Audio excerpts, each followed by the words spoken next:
В Сыктывкаре водитель иномарки протаранил коляску, в которой находился трехлетний ребенок. Дорожный инцидент произошел на улице Морозова. Женщина с малышом переходила проезжую часть по пешеходному переходу, когда в них на полном ходу врезалась машина.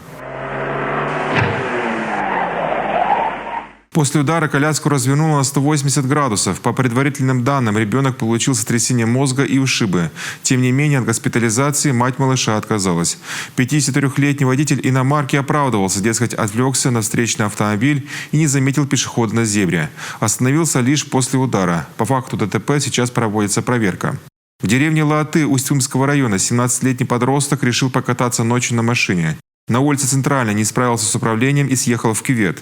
Юного нарушителя госпитализировали с ушибами шеи. К слову, прав у парня еще нет. Другое ДТП произошло в Удорском районе. Мужчина за рулем Нивы «Шевроле» ехал по трассе Усогорск-Благоево. На 35-м километре водитель потерял управление и опрокинулся. В результате пострадали 2 подростка. Мальчиков увезли в больницу с сотрясением и переломами ключиц. В Сыктывкаре на малообъездной женщина-водитель не справилась с управлением, выехала на встречную полосу и врезалась в другую иномарку. Автоледи отделалась легкими ушибами.